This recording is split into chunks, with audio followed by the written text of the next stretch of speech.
राजकुमारी अमीरा के राज्याभिषेक में अब सिर्फ एक ही दिन बचा है और रात होने के बावजूद भी माहेश्वती राज्य में चारों तरफ रोशनी ही रोशनी छाई हुई है और इस महान पर्व की तैयारियां चल रही हैं और राजकुमारी अमीरा अपने कमरे में कल के खास दिन के लिए खुद को तैयार कर रही हैं। लेकिन वो सो नहीं पाती और इसलिए टहलने के लिए निकलती हैं और तभी महल के बगीचे में उन्हें एक और इंसान भी टहलता हुआ दिखाई देता है, जिन्हें देख राजकुमारी की दिल की धड़कनें तेज हो जाती है और जब वो उनके करीब जाती है तब उसी वक्त वो भी पीछे मुड़कर देखती है और राजकुमारी को देखकर उनका चेहरा भी चमक उठता है और वो सोचती है कि रात के अंधेरे में जब चांद की रोशनी राजकुमारी के चेहरे पर पड़ रही है तब वो और भी खूबसूरत हो रही है।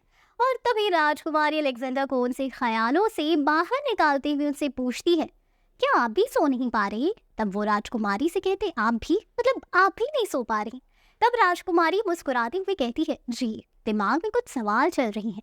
जिसे सुन अलेक्जेंडर उनसे पूछते हैं, सिर्फ दिमाग में या दिल में भी? जिसे सुन राजकुमारी अलेक्जेंडर की आंखों में आंखें डालकर कहती है, सवाल के बदले सवाल पूछना आपकी खासियत लगती है। जिसके जवाब में अलेक्जेंडर राजकुमारी के थोड़ा करीब आकर उनसे कहती हैं, और दिन हो या रात खूबसूरत दिखना आपकी काबिलियत लगती है प्रिंसेस। जिस दिन राजकुमारी की धड़कनें और भी तेज हो जाती है।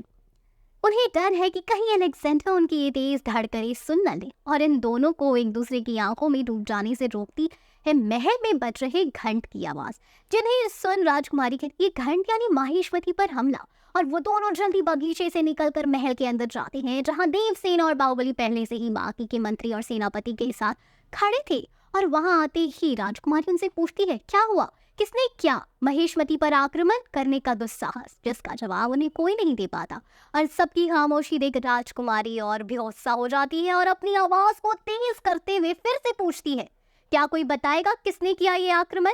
तब एक जानी पहचानी सी आवाज राज्यसभा में गूंजती है और कहती है, मैंने।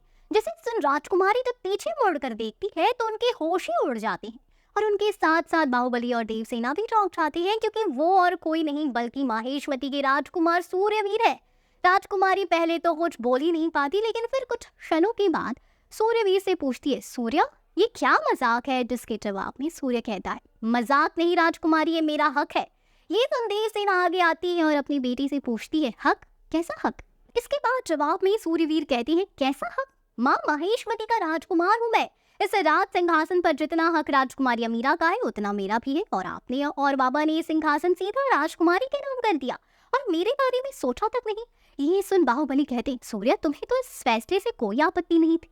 और सूर्यवीर बाहुबली को बीच में ही काटते हुए कहता है, लेकिन अब है और इसका एक ही रास्ता है। जिससे सुन राजकुमारी सूर्यवीर के पास जाकर उनकी आंखों में देख पूछती, क्या? तब सूर्यवीर कहता है, युद्ध। तो क्या अब होगा? सिंहासन के लिए भाई और बहन के बीच युद्ध। जानने के लिए बने रहे हमारे साथ। और आपको आज की कहानी कैसी लगी बताएं में कमेंट सेक्शन में। हम फिर मिलेंगे एक नई वीडियो के साथ। Thank you.